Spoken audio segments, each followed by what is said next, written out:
tangan yang paling luar biasa buat Tuhan Yesus. Mari Bapak Ibu Saudara, sama-sama kita tundukkan kepala kita. Siapkan hatimu, sama-sama kita satu di dalam doa. Terima kasih Tuhan. Terima kasih untuk kebaikan, untuk kemurahan, anugerah Tuhan yang Tuhan percayakan dalam hidup kami. Sampai dengan hari ini kami percaya Tuhan, semua karena kasih Tuhan kami ada. Kami bawa hati kami beribadah dengan sungguh, dengan rasa syukur kami Tuhan. Dan inilah ibadah setiap kami di dalam nama Tuhan Yesus. Kau yang mengucap syukur sama-sama bersama kita katakan amin. Tepuk tangan sekali lagi. Haleluya, Tuhan Yesus dahsyat, amin. Saya persilakan Bapak Saudara untuk duduk kembali. Mari datang dengan sungguh, hampiri Tuhan, nyatakan hatimu bersyukur. Terima kasih Tuhan.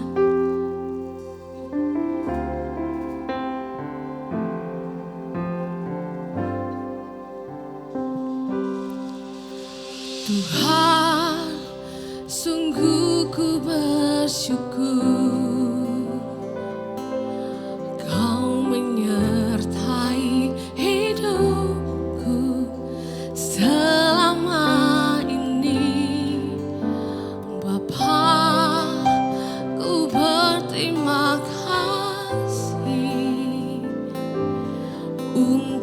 Kasih setia yang tak pernah berakhir. Aku ada hari ini karena Tuhan baik dan teramat baik bagiku. Semua yang alami bersamamu ku lewati, indahnya kasih Tuhan seperti pelangi. Sehabis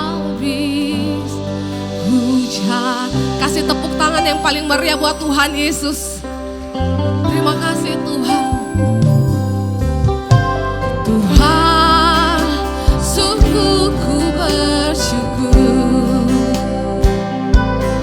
Kau menyertai hidupku selama ini. Bapa, ku berterima kasih untuk kasih setiamu yang tak pernah berakhir.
Jemaat Tuhan saja nyatakan pujian ini dari awal.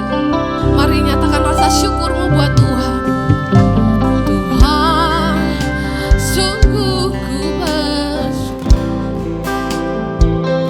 Sebab Engkau Tuhan yang menyertai hidup kami. Kalau kami ada sampai dengan detik ini Tuhan, kami percaya semua karena kasih setia Tuhan yang boleh Tuhan berikan bagi setiap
Tuhan.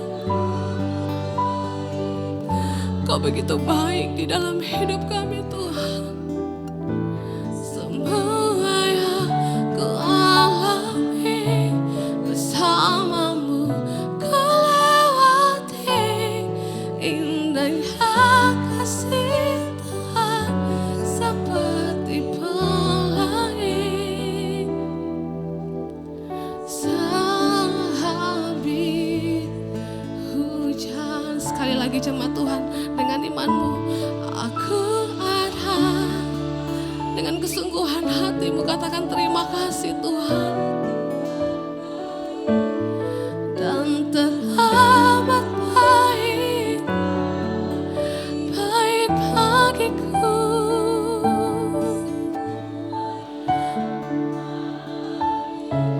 Bersamamu ku lewati. Indahnya kasih Tuhan seperti pelangi. Indahnya kasih Tuhan seperti pelangi. Indahnya kasih Tuhan seperti pelangi. Sehabis hujan.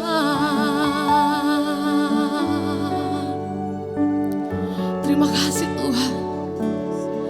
Kami bersyukur Tuhan. Kami bersyukur Tuhan Yesus. Kami bangga punya Tuhan. Kami bangga punya Bapa seperti-Mu. Kau Bapa yang setia. Kau Bapa yang baik. Kau Bapa yang memberikan nyawa-Mu bagi setiap kami. Ini syukur kami Tuhan. Ini sembah kami Tuhan. Terima syukur kami. Terima sembah kami Tuhan. Kami mau persembahkan bagi-Mu Yesus. Ini hati kami, ini hidup kami.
Terima kasih Tuhan, Engkau baik Tuhan selamanya. Haleluya Yesus Tuhan. Bahkan sekalipun di tengah-tengah persoalan dan masalah hidup, ingat satu kebaikan saja yang Tuhan kerjakan buat keluargamu, Bapak Ibu Saudara sekalian. Yang Tuhan kerjakan buat hidupmu, yang Tuhan kerjakan buat pekerjaanmu, yang Tuhan kerjakan buat usahamu. Itu semua akan membuat engkau bersyukur dan berkata, ternyata Tuhan Yesus baik di dalam hidupku. Mari bersama kita bangkit berdiri di hadapan Tuhan. Sambil kedua tangan kita terbuka di hadapan Tuhan, bersama kita katakan, ya Yesus baik. Amin Tuhan. Ya Yesus baik. Ya Yesus baik. Dia baik buat saya. Katakan ya Yesus baik. Iya. Mari angkat kedua tanganmu di hadapan Tuhan. Katakan engkau baik Tuhan di dalam hidupku. Ya sekalipun keadaan kami tidak baik-baik saja Tuhan, kami mau tetap katakan dengan iman kami, Engkau Tuhan Yesus baik.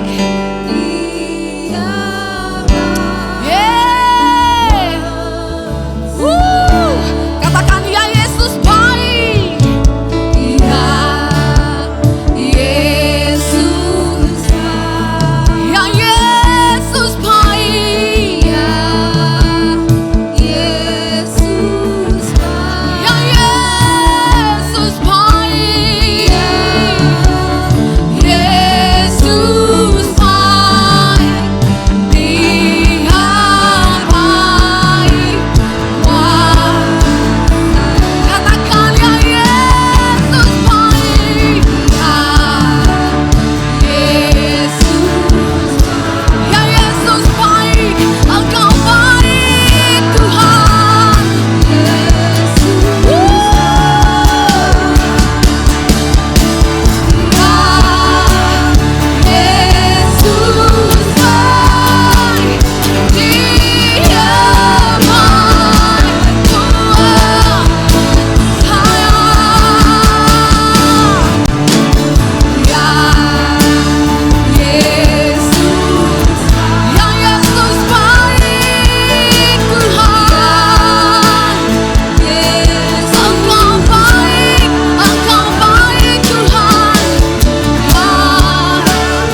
bahwa Tuhan Yesus baik.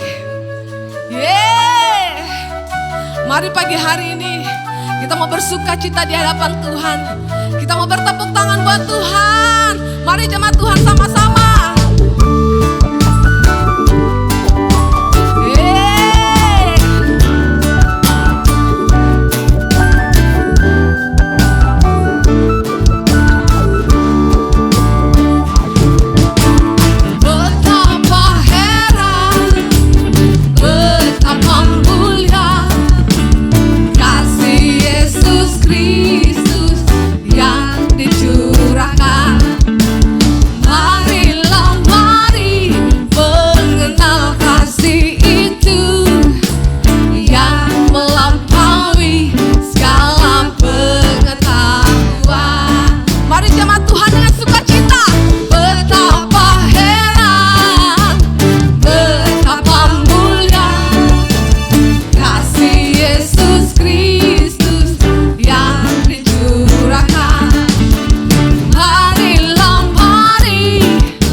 Cinta Tuhan, Dia rela mengorbankan dirinya buat saya dan saudara.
Saudara masih bersuka cita pagi hari ini, amin.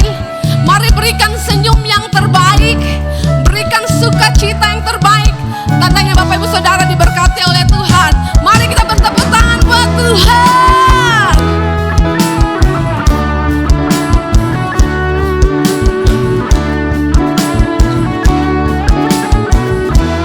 Mari bersama katakan, Yesus kekasih jiwaku, sungguh ku percaya padamu.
Ibu Saudara untuk duduk kembali.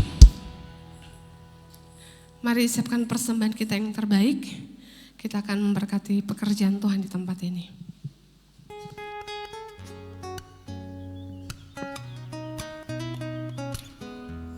Kami mengundang bagi para wanita yang ingin bertumbuh dalam kebenaran firman Allah, hadirilah ibadah kaum wanita hari Selasa jam 7 malam. Hadirilah dan alami lawatan Tuhan dalam ibadah pujian dan penyembahan yang diadakan setiap hari Jumat jam 7 malam. Dan khusus untuk kalian anak-anak muda, mari ajak saudara dan teman-teman kalian untuk bergabung bersama kami di ibadah Prime Youth setiap hari Sabtu jam 7 malam. Hadirilah ibadah raya Minggu yang diadakan sebanyak 2 kali. Ibadah raya pertama pada pukul 9 pagi dan ibadah raya kedua pada pukul 6 sore. Petra Kids diadakan setiap hari Minggu pada pukul 9 pagi, bertempat di ruangan sekolah minggu. Gereja ini memiliki kelompok sel yang bernama Klik. Bagi jemaat yang ingin bergabung di Klik, dapat menghubungi nama-nama di layar ini. Sekian informasi selama sepekan, Tuhan Yesus memberkati. Dengan sukacita juga kami mengucapkan selamat datang, selamat bergabung bagi Bapak Ibu Saudara sekalian yang mungkin baru pertama kali hadir di tempat ini. Biarlah dengan sukacita Tuhan kami mengundang semua Bapak Ibu Saudara boleh sama-sama mengikuti setiap ibadah-ibadah yang sudah kami sama-sama dengarkan tadi, dan setiap kita bisa bertumbuh dan berbuah-buah di tempat ini. Amin. Mari siapkan hati kita. Kita akan mendengarkan kebenaran firman Tuhan yang akan menguatkan setiap kita pagi hari ini.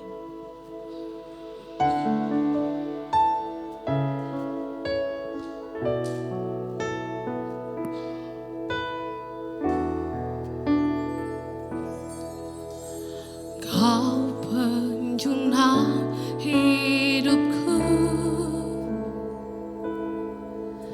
hatiku serahkan seutuhnya. Genggamlah masa depanku, ku persembahkan seluruhnya. Yesus, jiwaku aman dalam tangan-Mu. Tuhan, ini seluruh hidupku ku serahkan bagi-Mu. Oh Yesusku, ini kerinduanku, jadikanku kudus dan berkenan, murnikan hatiku seperti-Mu, serupa dengan-Mu, Yesus. Mari bersama dengan sungguh-sungguh nyatakan pujian ini. Kau penjuna hidupku, hatiku serahkan seutuhnya. Genggamlah masa depanku,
Ini doa kami pagi hari ini Tuhan.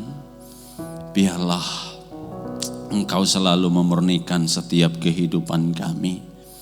Baik melalui firman yang akan kami dengar, firman yang sudah kami dengar, firman yang kami renungkan setiap hari, atau melalui proses-proses kehidupan yang Tuhan izinkan, itu yang akan memurnikan kehidupan kami untuk kami seturut segambar dengan Yesus Kristus Tuhan kami. Terima kasih buat pagi hari ini. Kami siapkan hati kami untuk kami bersama-sama mendengar firman-Mu. Engkau yang bekerja di tengah-tengah kami, Roh Kudus-Mu melakukan jauh lebih banyak dari apa yang sanggup kami pahami dan jelaskan. Terima kasih. Biarlah hati kami menjadi tanah yang terbaik untuk menerima benih-benih kebenaran-Mu. Hanya di dalam nama Yesus Kristus, Tuhan yang telah menjadi manusia dan tinggal di antara kita, yang sedia mendengarkan firman-Nya, mari bersama katakan, amin. Beri kemuliaan yang terbaik buat Tuhan Yesus. Silakan duduk kembali Bapak Ibu Saudara yang dikasihi Tuhan.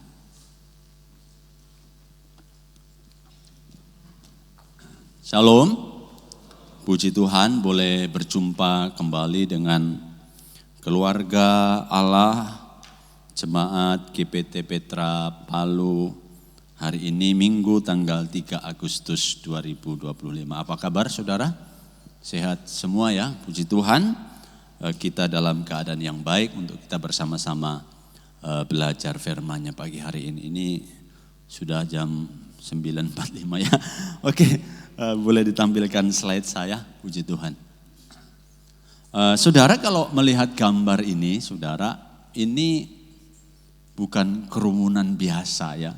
Ini adalah festival keagamaan di India tahun ini, Januari sampai Februari 2025, itu festival Kumbh atau mandi suci. Nah, tahun ini menjadi festival besar. Artinya setiap periode 12 kali.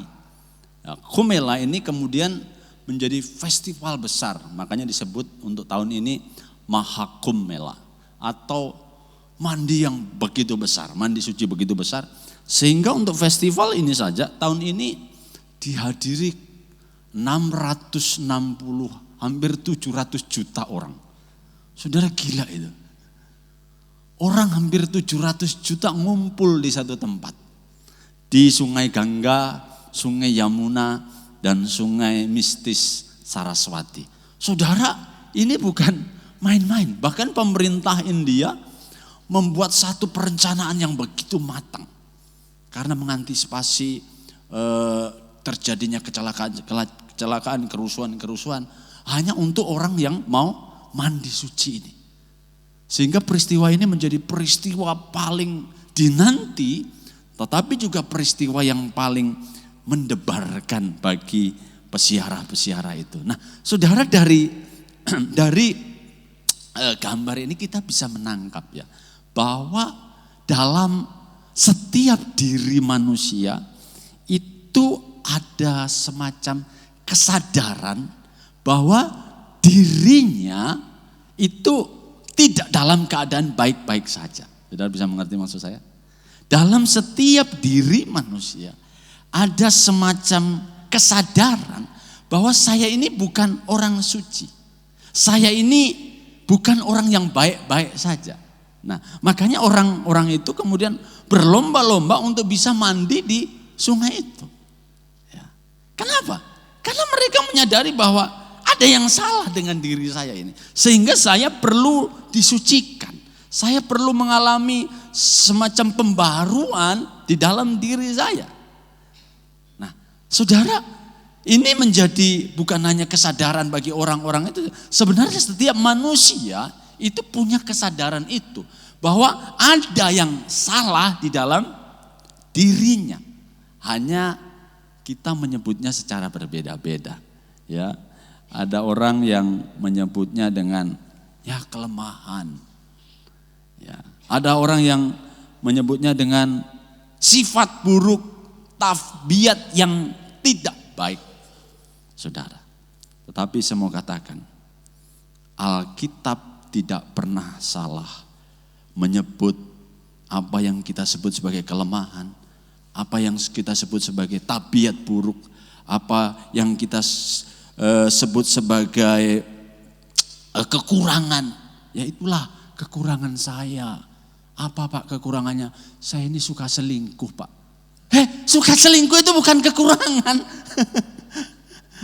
Ya, suka selingkuh itu dosa. Nah, tetapi ada orang yang kemudian saudaraku menurunkan standar kelemahan itu menjadi ya itu hanya kelemahan, sifat buruk saya, tabiat yang saya tidak sukai yang bisa ditanggulangi mungkin hanya dengan konseling, hanya dengan mendatangi dokter-dokter psikiater. No, bukan saudara. Kekurangan saya Pak suka mencuri. Mencuri itu bukan kekurangan. Nah, Alkitab dengan jelas, ya Alkitab tidak pernah menurunkan standarnya, itu disebut sebagai dosa. Ya, saudara. Dosa bukan sekedar kelemahan biasa, tetapi adalah bukti nyata bahwa perlawanan terhadap Allah, terang-terangan melawan kehendaknya, bahkan pemberontakan terhadap kedaulatan Allah. Itu dosa. Jadi jangan pikir kalau saudara, aku berdosa ini hanya kelemahan biasa. Bukan, itu adalah satu kubu yang melawan Allah. Itu satu posisi di mana saudara sedang mengambil posisi untuk bermusuhan dengan Allah. Makanya Paulus dalam doanya dikatakan apa? Aku menghancurkan setiap benteng-benteng, menghancurkan setiap kubu-kubu yang dibangun oleh manusia yang menentang pengenalan akan itu kubu, itu pemberontakan saudara. Nah saudara, dosa ini bukan sekedar kelemahan seperti yang kita pikirkan. Ya, ini hal yang paling buruk yang dimiliki oleh manusia, yang ada di dalam diri manusia, yang manusia itu sendiri bergumul untuk menyelesaikannya. Nah, apa sih sebenarnya dosa itu? Coba apa? Apa sih dosa itu? Ya. Soren Kierkegaard berkata begini, dosa bukan hanya melakukan hal-hal buruk, perhatikan ya. Dosa juga bisa berupa hal-hal yang baik dengan tujuan kepada diri sendiri. Sekali lagi, dosa bukan hanya melakukan hal-hal buruk, selingkuh, curi, korupsi, membunuh, merampok. Tetapi dosa adalah juga merupakan melakukan hal-hal yang baik dengan tujuan kepada diri sendiri. Saya bisa berkhotbah ini menjadi dosa loh saudara. Berkhotbah itu baik tidak? Oh baik. Tetapi bisa menjadi dosa. Ya. Kalau apa yang saya lakukan itu tidak sesuai dengan apa yang Tuhan mau. Saudara datang ke gereja bisa menjadi dosa. Kita melayani Tuhan, main musik, WL bisa menjadi dosa. Kalau apa yang kita lakukan tidak tepat seperti yang Tuhan mau. Makanya dalam bahasa Yunani dosa itu ditulis dengan kata hamartano atau hamartia. Itu artinya bukan mencuri, membunuh. Bukan. Artinya adalah tidak tepat. Itu seperti seorang pemanah yang ketika diarahkan anak panahnya dan dia tidak mengenai sasaran persis yang dia kehendaki atau tidak sampai, itulah hamartia, itulah hamartano. Jadi apapun yang kita lakukan ketika itu tidak tepat seperti yang Tuhan kehendaki, sesungguhnya dosa. Sehingga benarlah Alkitab katakan apa? Tidak ada seorang pun yang berbuat baik. Tidak ada seorang pun yang mencari Allah. Tidak ada seorang pun yang melakukan kehendak Allah. Semua manusia telah jatuh dalam dosa dan telah kehilangan kemuliaan Allah. Artinya saudara, orang setelah kejatuhan itu, manusia tidak bisa melakukan tepat seperti yang Tuhan mau. Karena ada yang salah di dalam dirinya. Ya saudara. Sehingga waktu manusia menyadari akan hal ini, mulailah dia melakukan banyak hal. Ya. Termasuk ya mandi suci tadi. Apalagi kita kemudian mau berbuat baik, betul? Oh, untuk menebus rasa salah saya ini, saya harus banyak berbuat baik. Amal ibadah saya perbanyak supaya memperkenan Tuhan. Oh, untuk menebus salah ini saya harus beribadah, datang ke gereja. Oh, untuk menebus salah ini saya harus melayani Tuhan. Saya harus memberi diri saya kepada Tuhan. Oh, untuk menebus salah ini saya harus rajin puasa. Oh, untuk menebus salah ini saya harus banyak doa. Oh, untuk menebus salah ini saya melakukan banyak-banyak ritual supaya Tuhan berkenan. Sehingga lahirlah yang namanya agama-agama. Coba tanya kepada penganut agama, mengapa engkau melakukan itu? Tujuannya apa? Supaya Tuhan berkenan kepada saya. Nah, saudara jangan kemudian menyamakan kekristenan dengan agama-agama itu. Ya. Kalau di dalam gereja saudara pikir saudara melayani Tuhan, saudara beribadah itu mencoba untuk memperkenan Tuhan, itu salah.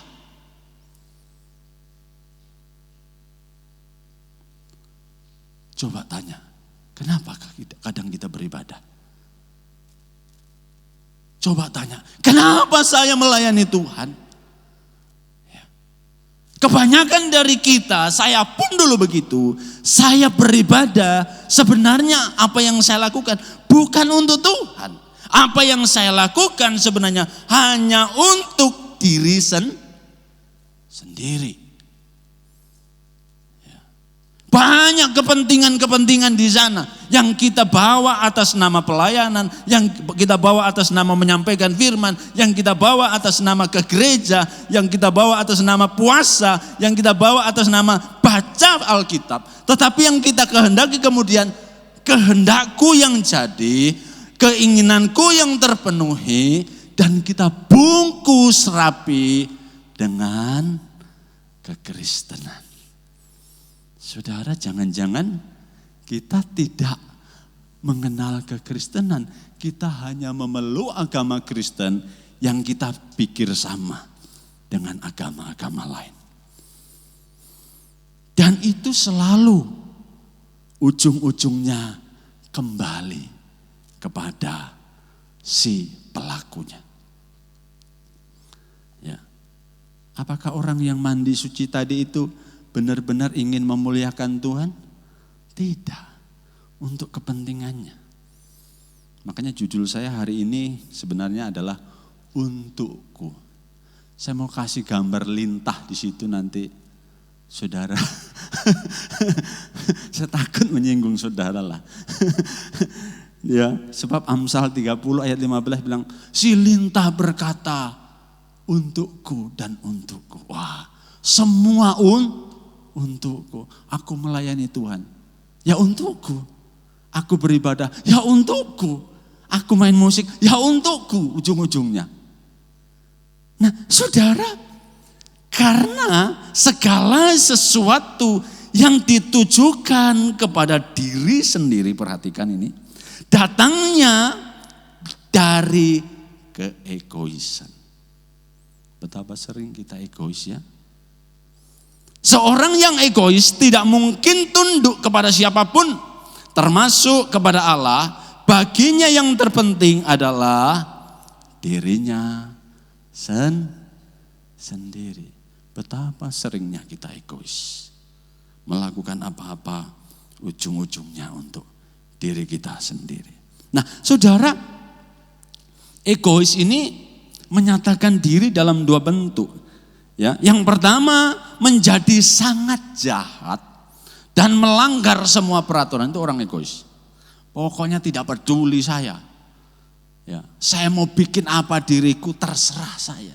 Saya mau mencuri, mau membunuh, mau memperkosa, saya begitu jahat. Ya karena dia pikir ini diriku sendiri. Saya mau puaskan keinginannya terserah saya. Tidak ada orang yang berhak ngatur-ngatur saya. Tidak ada orang yang berhak bisa mengintervensi saya. Orang itu begitu jahat. Sehingga melakukan banyak kejahatan ya untuk kepuasan dirinya sendiri. Nah kita sering kecam hal ini kan, betul? Ya jahat banget sih itu orang. Ya. Tetapi kita tidak pernah kecam apa yang ada di dalam diri kita. Yang kedua, menjadi sangat baik dan menjaga semua peraturan, tetapi kemudian menjadi sombong karena merasa lebih benar daripada orang lain. Ya. Sehingga kalau kita boleh tampilkan kedua gambar ini, yang pertama saya tulis begini, hidupku adalah milikku, terserah aku. Dan yang kedua, ya aku akan taat agar aku diberkati Tuhan. Sekarang saya tanya kepada saudara, kenapa saudara mau taat kepada Tuhan? Supaya saya diberkati Tuhan. Ujung-ujungnya untuk siapa? Ya untuk kita itu. Ketaatan kita ujung-ujungnya kembali kepada kita, untuk kepentingan kita. Betapa egoisnya kita. Kita tadi kecam orang jahat yang melakukan segala sesuatu untuk dirinya sendiri. Tetapi kadang kita lupa bahwa kita di dalam gereja pun melakukan hal yang sama, yang kelihatannya rohani, kita bungkus dengan hal-hal rohani, tetapi ujungnya untuk diri kita sendiri. Saudara, Paulus itu rindu melihat sebangsanya diselamatkan. Ya.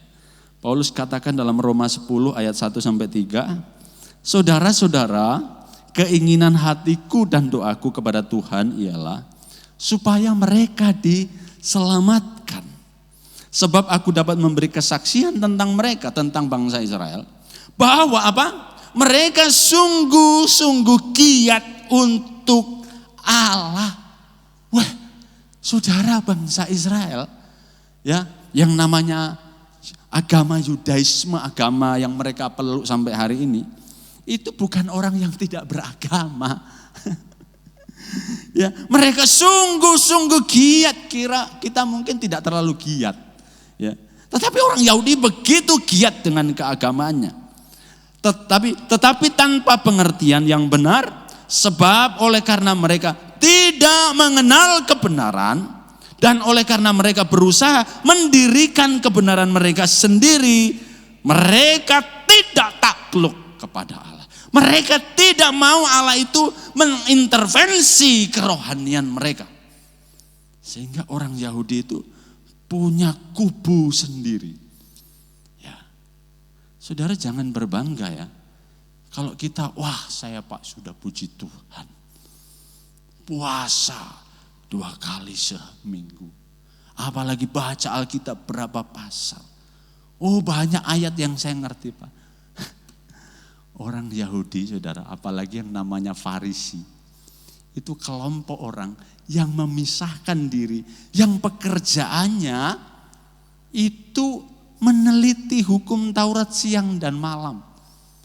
Dan kemudian mereka berusaha untuk melakukan yang dengan sekecil-kecilnya. Mereka membuat tafsiran ya 10 hukum itu menjadi aturan-aturan yang begitu ketat sampai diterjemahkan sampai 600 sekian hukum. Diawasi begitu ketat. Dan orang-orang Farisi itu menghususkan diri.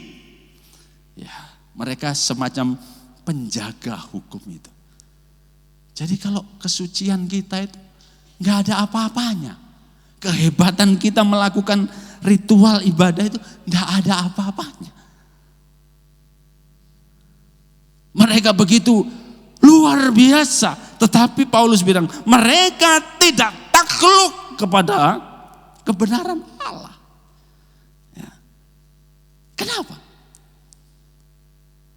Sesungguhnya apa yang mereka lakukan itu hanya kamuflase. Hanya sebuah bungkusan rohani yang indah. Makanya Yesus bilang apa? Kamu seperti kuburan yang dicat putih, yang tampak indah di luarnya. Sesungguhnya isinya tulang. Kamu seperti bangkai busuk. Jangan sampai kita ini kelihatan rohani, tetapi di dalam kita isinya tulang. Tidak ada kehidupan. Kematian yang ada di sana. Nah, saudara, egoisme ini sumbernya keinginan membangun kebenaran diri sendiri, tidak takluk kepada kebenaran Allah. Ini sumbernya, dan orang berusaha memberi makan terus dengan hal-hal yang tadi itu. Ya. Saudara, egoisme itu seperti rasa lapar seekor gajah. Ya. Seperti rasa lapar seekor gajah, dan kita ini seperti seorang anak kecil yang memberi makan akan hal itu dengan hal-hal yang tadi. Entah beragama, entah berbuat baik, entah melakukan ritual ini dan ritual ini. Ya, saudara, kita seperti memberi makan seekor gajah. Seberapa keras kita berusaha, kita tidak akan pernah dapat memuaskannya. Itu egoisme, saudara. Ya, jadi kekosongan dalam diri kita yang bersumber dari ego kita yang terus lapar ini, itu tidak akan pernah bisa dipuaskan. Seberapapun orang beragama mentaati hukum agama dan berusaha untuk sempurna dengan sempurnanya, tidak akan pernah dapat memuaskannya. Nah, saudara, karena apa? Dalam diri kita ada semacam kekosongan yang hanya bisa diisi oleh Allah sendiri, tetapi kemudian manusia mengisi egonya, dirinya, kebutuhan utamanya itu dengan apa yang manusia pikir dapat memuaskannya. Sehingga kemudian orang mau mencari agama, melakukan pekerjaan baik, melakukan ritual-ritual. Bahkan orang, saudara, pikir kalau saya bebas dari agama, menjadi ateis pun, itu sebenarnya ada semacam sumber dalam dirinya yang ingin dipuaskan. Ya, jadi orang ateis itu sebenarnya juga orang egois. Kenapa? Dia tidak mau ada seorang pribadi pun yang kemudian mengintervensi dirinya. Ya. Tidak mau tunduk kepada apapun. Ya. Tapi saya kan tidak ngomong kepada saudara yang ateis. Ya. Ada di sini mungkin yang ateis. Tidak apa-apa, saudara. Peluklah mereka sebagai saudara di dalam kemanusiaan. Kamu ateis, tangking kamu. Ya, walaupun di Indonesia tidak mengakui ateisme, ya, tapi jangan pikir nggak ada orang ateis. Ya, ada. Ya, mungkin banyak. Cuma KTP-nya ada yang Kristen, ada yang Islam, ada yang Hindu. Ya, kenapa? KTP-nya beragama, tetapi dalam aplikasinya mencerminkan bukan orang beragama. Namanya ateis praktis. Prakteknya ateis, hanya KTP-nya. Ya, kita kan sering ketemu kan, kenapa Pak?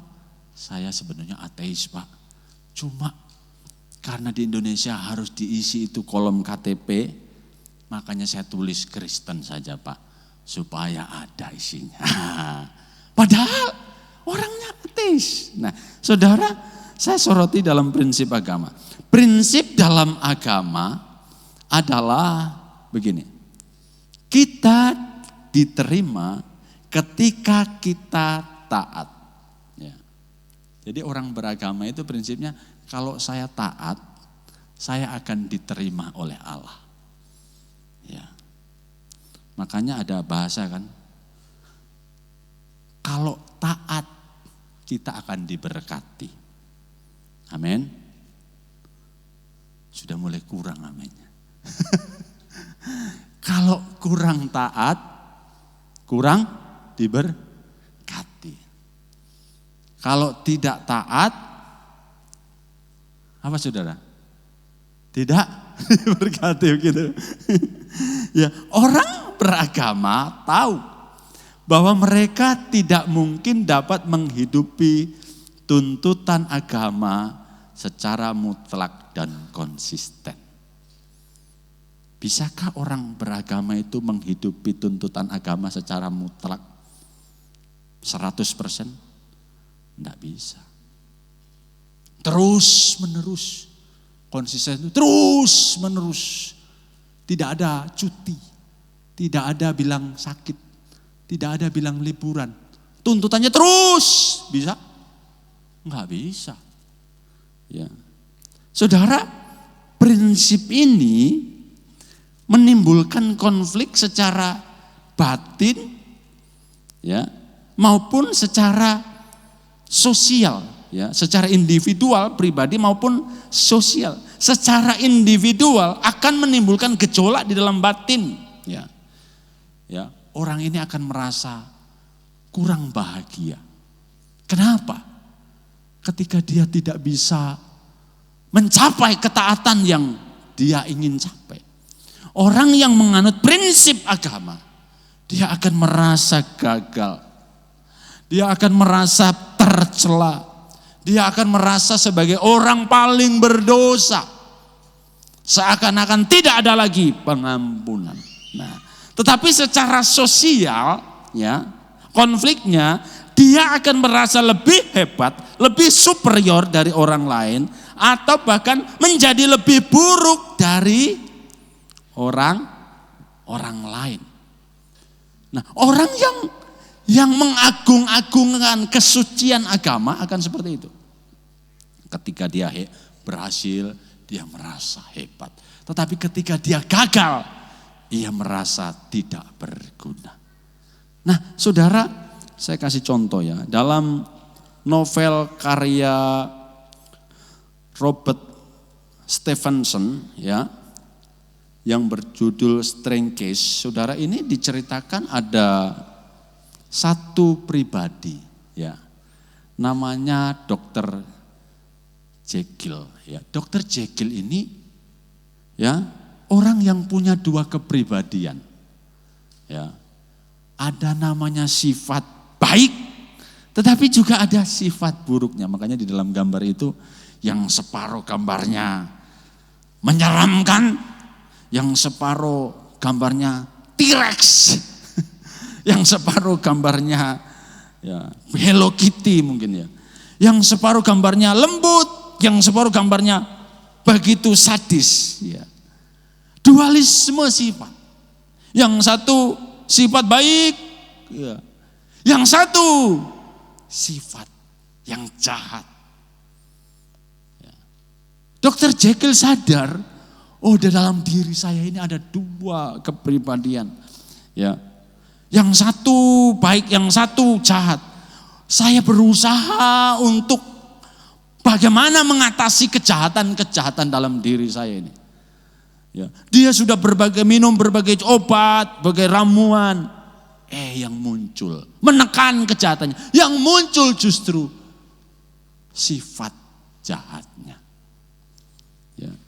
Sampai satu kali dia menemukan yang namanya agama. Waktu dia menemukan agama, kemudian dia begitu bersuka cita. Dia melakukan apa yang dianjurkan di agama-agama itu. Berbuat baik, melakukan ini ritual. Dan kemudian dia merasa, wah hari ini saya jadi orang baik, puji Tuhan. Tetapi waktu dia kemudian memuji diri, dia mau melihat dirinya. Waktu dia mulai memuji diri, membandingkan diri dengan orang lain, disitulah muncullah sifat buruknya. Saudara, kita sering memuji diri kita sendiri kan? Sifat-sifat baik kita, dan kemudian kita mulai membandingkan dengan orang lain. Pulang gereja, kita ketemu dengan orang yang tidak beribadah. Kita mulai bilang, oh lihat itu orang tetangga kita. Jangankan ibadah, tadi pagi mungkin dia itu bangun jam 10. Mana dia mau berdoa kalau sudah jam 10? Betapa sering kita membandingkan diri kita. Kita merasa lebih rohani dari orang lain. Pada saat itu, sesungguhnya kita sedang memupuk keegoisan kita. Tidak ada bedanya kita. Ya. Kita begitu jahat sesungguhnya di dalam hati. Nah, makanya Yeremia 17 ayat 9 katakan begini. Betapa liciknya hati, lebih licik dari segala sesuatu. Hatinya sudah membatu, siapakah yang dapat mengetahuinya? Siapa yang tahu hati kita licik? Ada yang tahu? Tidak ada. Tidak ada, hati licik ini tidak ada yang tahu. Selain saya sendiri dan Allah. Yeremia, betapa liciknya hati. Ya. Licik ini artinya sebetulnya bengkok atau tercemar. Ya. Ayat ini digunakan juga untuk bukit-bukit yang begini-begini. Untuk jalan yang begini-begini. Jalan yang tidak rata. Betapa hati kita ini tidak stabil. Betapa hati kita ini tercemar.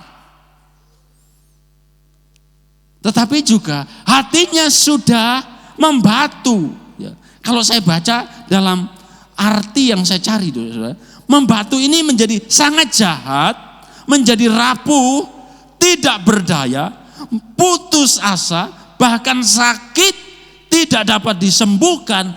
Hati kita menyedihkan. Betapa menyedihkan keadaan kita. Siapa yang tahu? Tidak ada yang tahu. Saya berkhotbah, posisi hati saya tidak ada yang tahu selain saya dengan Tuhan. Saudara ke gereja, memberi persembahan, posisi hatimu tidak ada yang tahu selain engkau daripada Tuhan. Tapi Pak, ada satu pendeta itu dia tahu hati saya. Yang benar. Ya, saya lihat Bapak yang baju kuning. Wah. Ya, apa yang ada dalam hatimu? Keluarkan. Wah. Ya, saudara, kalau saya tidak tahu itu yang begitu-begitu. Saudara, hati kita begitu jahat, sakit, tidak mungkin disembuhkan. Ini sumber masalahnya, saudara. Tetapi, saudara, Allah tidak berdiam diri melihat kondisi hati kita yang seperti ini.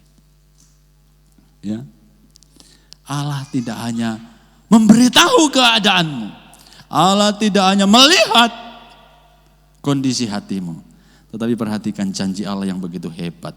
Yehezkiel 36 ayat 26 sampai 27. Kamu akan kuberikan apa? Coba bilang bersama-sama. Kamu akan kuberikan hati yang baru. Haleluya. Manusia hatinya yang bengkok, yang berliku-liku, yang tercemar, yang sakit, yang rusak tadi. Janjinya, kamu akan kuberikan hati yang baru dan roh yang baru di dalam batinmu. Dan aku akan menjauhkan dari tubuhmu hati yang keras dan akan kuberikan kepadamu hati yang taat.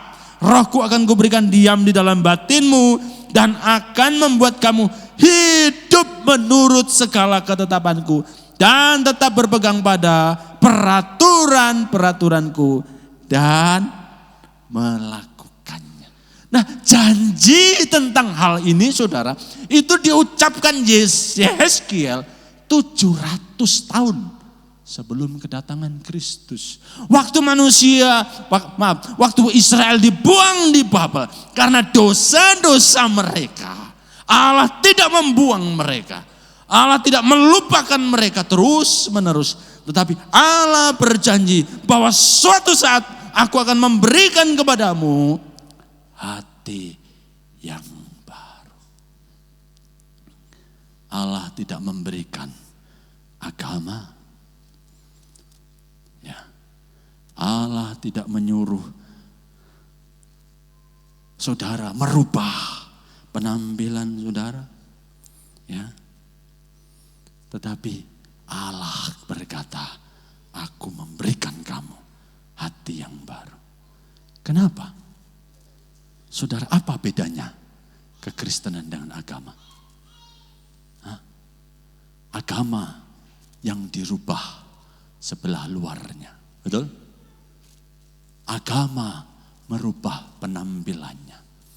Agama merubah casingnya. Yang penting kelihatan rohani. Tetapi kekristenan merubah hatimu. Kenapa?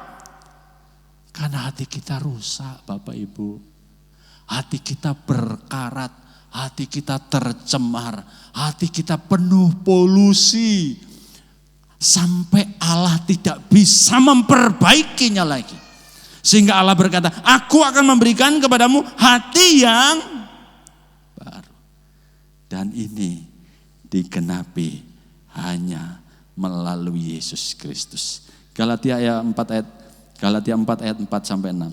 Tetapi setelah genap waktunya maka Allah mengutus anaknya yang lahir dari seorang perempuan dan takluk kepada hukum Taurat. Kenapa Yesus harus takluk kepada hukum Taurat? Saudara, saya bertanya, kenapa Yesus kok harus takluk kepada hukum Taurat? Karena tidak ada manusia yang bisa mentaati seluruh hukum Taurat. Saudara melanggar satu, melanggar seluruhnya. Sudah taat loh Pak, 99,9. Tetapi tinggal 0,1 saja saya tidak taat. Tidak dipakai.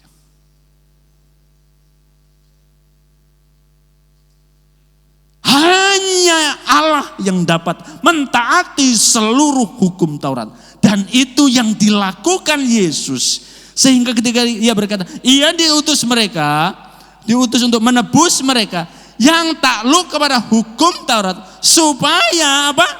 Kita diterima menjadi anak. Dan karena kamu adalah anak, maka Allah telah menyuruh roh anaknya ke dalam hati kita. Yang berseru, ya Aba, ya Bapa. Saudara, tidak ada orang yang bisa mentaati hukum Taurat. Tidak ada orang yang bisa mentaati hukum agama. Sehebat apapun, sesuci apapun manusia berusaha, tidak akan pernah sanggup memenuhi tuntutannya. Tetapi Allah pribadi kedua dari Allah Tritunggal yang turun mengenakan tubuh manusia. Dialah yang melakukannya.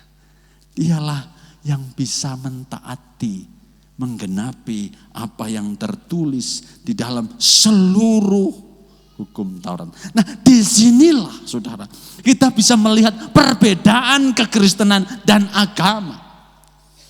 Ya. Agama memberikan seperangkat aturan untuk ditaati atau diikuti.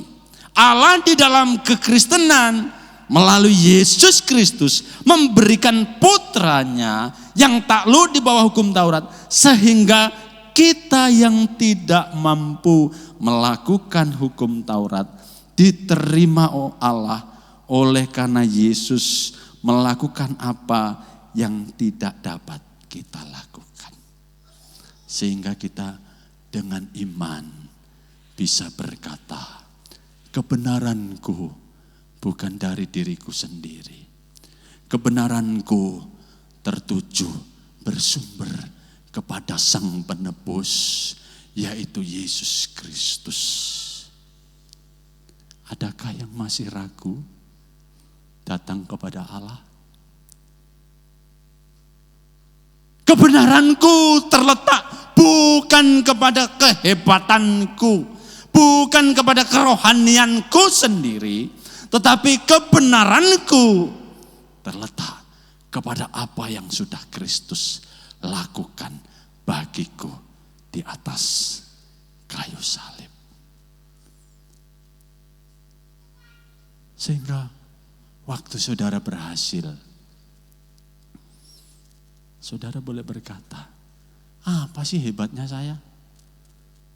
Roh Kudus kok yang melakukan di dalam hidup saya. Roh Kudus yang membaharui hati saya, yang mendorong saya, sehingga aku boleh taat. Kalaupun saudara gagal, saudara tidak menjadi orang yang merasa rendah diri, merasa frustasi. Seandainya pun aku gagal, bukankah Allah telah mengasihi saya? Bahkan ketika aku masih hidup di dalam dosa, Dia telah memberikan putranya bagi saya, menebus saya. Roma 5 ayat 8. Apa yang saudara takutkan ketika saudara datang kepada Allah? Sehingga benarlah kalau kitab Ibrani berkata, marilah dengan penuh keberanian kita menghampiri tahta kasih karunia Allah. Kenapa kita berani? Hah? Lawan berani itu takut. Kenapa kita menghadap Allah kok berani? Kalau cuma menghadap presiden berani. Menghadap Allah siapa yang berani? Ada satu cuil kesalahan, tamat kita. Ada setitik dosa, mati kita. Karena Dia Allah yang Maha Kudus. Siapa yang berani menghampiri tahta kasih karunia Allah? Tetapi di dalam Yesus Kristus kita penuh dengan keberanian. Bukan karena apa yang kita perbuat, bukan apa yang kita jasa-jasa kita, tetapi apa yang telah diperbuat oleh Yesus Kristus. Saya ajak bangkit berdiri kita mengakhiri khotbah ini, saudara. Di dalam 2 Korintus 5 ayat 15. Dan Kristus, mari bangkit berdiri saudara. Dan Kristus telah mati untuk semua orang, supaya mereka yang hidup tidak lagi hidup untuk dirinya sendiri. Tidak untuk kepuasan diri kita sendiri. Ya. Tetapi untuk Dia yang telah mati dan telah dibangkitkan untuk mereka. Sehingga Paulus bilang, kalau aku hidup untuk Allah. Dan kalau aku mati juga untuk Dia. Ya, statement terakhir. Melalui karya Roh Kudus, hati kita yang bengkok, licik penuh kejahatan, diubah oleh Allah. Sehingga motivasi hati kita tidak lagi tertuju kepada diri sendiri, tetapi kepada Allah yang telah menebus kita. Amin, saudara. Saudara, kalau mau menyenangkan hati Allah, mari senangkan Dia, tetapi bukan untuk dirimu sendiri. Kalau engkau rindu menyenangkan hati Allah, karena engkau melihat Sang Kristus yang hidupnya senantiasa menyenangkan hati Dia. Kalau saudara mau melayani Tuhan, mari layani Dia, bukan untuk diri kita sendiri.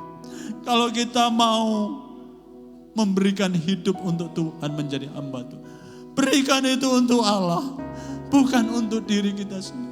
Kalau kita beribadah, mari kita beribadah untuk Tuhan, bukan untuk diri kita sendiri. Tuhan, ku mau menyenangkan-Mu. Tuhan, bentuklah hati ini, cari bejana untuk hormat-Mu, cemerlang bagai emas murni. Tuhan, ku serahkan hatiku, semua ku berikan padamu. Kuduskan hingga tulus selalu, agar aku menyenangkan-Mu, menyenangkan-Mu, senangkan-Mu. Hanya ini kerinduan kami, senantiasa menyenangkan hati Tuhan. Karena Kristus pun hidup menyenangkan hatimu. Hanya itu kerinduanku.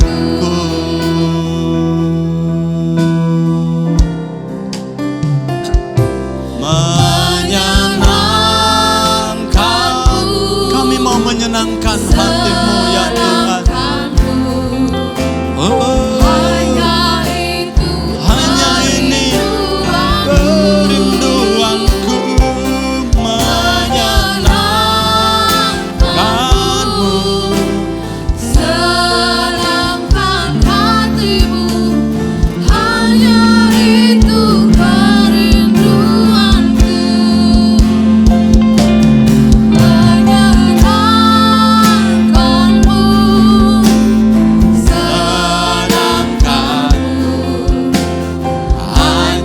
saya serahkan kepada Bapa kerinduanku, menyenangkanmu, senangkan hatimu. Hanya itu kerinduanku. Saudara dengan hormat para pelayan berhubung tampil ke depan. Menyenangkanmu, Amin. senangkanmu.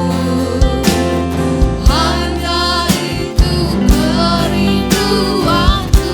Yes. Menyenangkanmu, senangkan hatimu.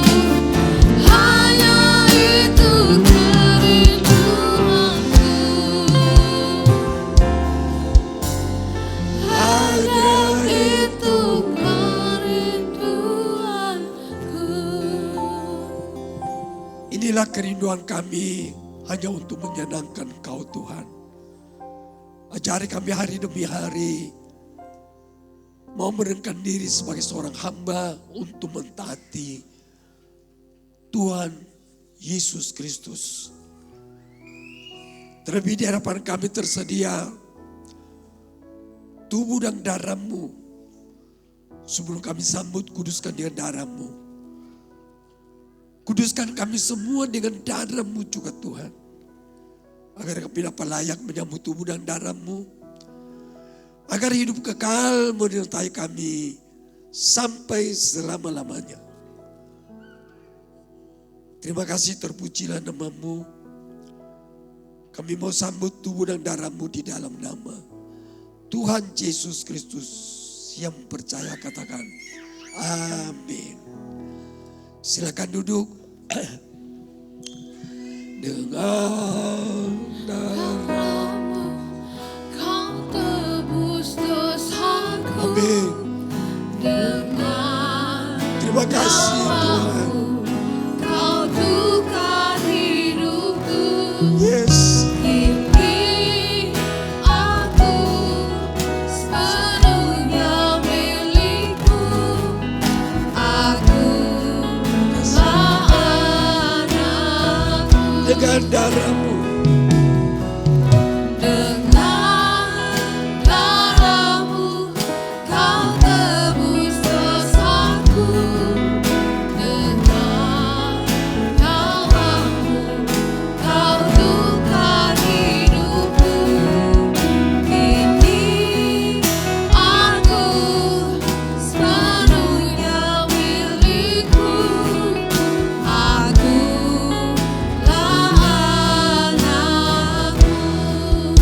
Yesus, Yesus. Yesus, Yesus, Yesus, ku berseru.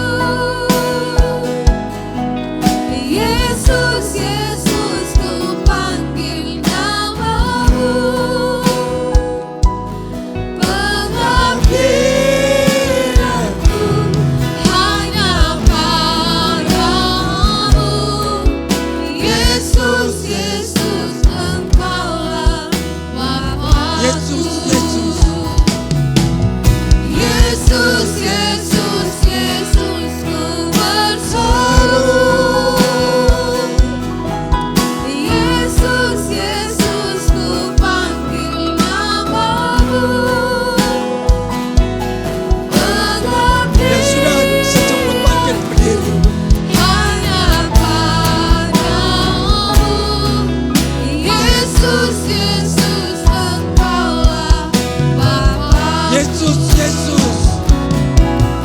Yesus, Yesus, Yesus, ku berseru. Amin. Amin. Yesus, Yesus, ku panggil nama-Mu. Pengabdianku hanya padamu. Yesus, Yesus, Engkaulah Pengabdianku. Bapakku. Pengabdianku hanya padamu. Yesus, Yesus, Engkaulah Bapakku. Pengabdian. Pengabdianku hanya padamu. Yesus, Yesus, Engkaulah Bapakku. Apa saudara percaya roti di tangan saudara adalah tubuh Kristus? Mari kita mau angkat di atas kepala kita dan kita mau dengarkan firman Tuhan. Demikian bunyi firman Tuhan. Sebab apa yang telah kuteruskan kepadamu telah aku terima dari Tuhan. Yaitu bahwa Tuhan Yesus pada malam waktu dia diserahkan mengambil roti. Dan sesudah itu dia mengucap syukur atasnya.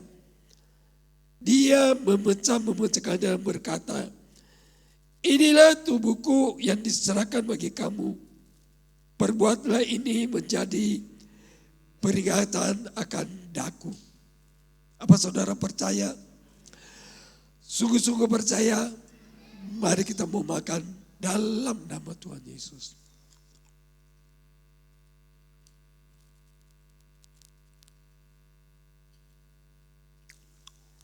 Terima kasih Tuhan. Mari kita mau angkat cawan di atas kepala kita. Demikian juga dia mengambil cawan sesudah makan lalu berkata, cawan ini adalah perjanjian baru yang dimeteraikan oleh darahku. Perbuatlah ini setiap kali kamu meminumnya menjadi peringatan akan aku.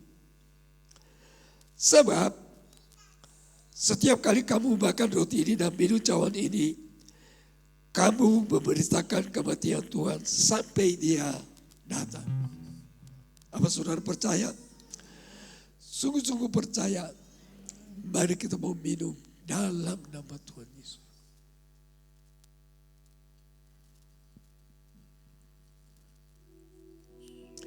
Yesus, Yesus, Yesus, ku berseru. Amin. Yesus, Yesus, ku panggil namamu. Amin. Amin. Pengabdianku Hanya padamu. Yesus, Yesus, Engkaulah Bapa. Yesus, Yesus. Yesus, Yesus, Yesus, ku berseru. Kasih Yesus. Yesus, Yesus, ku panggil namamu. Pengabdianku hanya padamu. Yesus, Yesus, Engkaulah Bapakku. Saudara yang dikasihi Tuhan,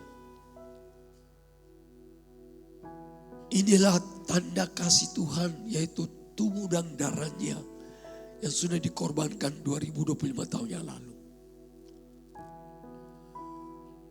Terimalah ini sebagai anugerah, kekuatan menghadapi hari-hari yang penuh dengan tipu muslihat, penuh dengan kejahatan. Diberkatilah saudara di tempat ini, dari tempat yang maha tinggi, dengan urapan Roh Kudus yang dahsyat air zaman ini, mengalir dalam hidupmu, memperbaharui hidupmu, sehingga menjadi baru untuk kemuliaan Bapa. Berkati seluruh sidang jemaatmu, berkati keluarga nikah kami, berkati anak-anak kami, sekolahnya, pelajarannya, pergaulannya. Jauhkan dari pergaulan yang bebas yang jahat. Beri pemuda remaja roh takut akan Engkau, sehingga mereka menjauhi kejahatan. Berkati juga pekerjaan usaha sidang jemaatmu. Apapun yang mereka kerjakan, usahakan, Engkau buat berhasil, dan Engkau mengangkat mereka menjadi kepala bukan ekor. Sebentar lagi sidang jemaat Tuhan kembali ke rumah masing-masing. Kiranya pula lah saudaraku, dengan selamat berkat cinta kasih persekutuan daripada Allah Bapa dan Putra dan Roh Kudus, di dalam nama Tuhan Yesus Kristus mulai hari ini sampai Maranatha, Tuhan Yesus datang kali kedua. Di dalam nama Tuhan Yesus kami sudah berdoa. Yang percaya katakan amin.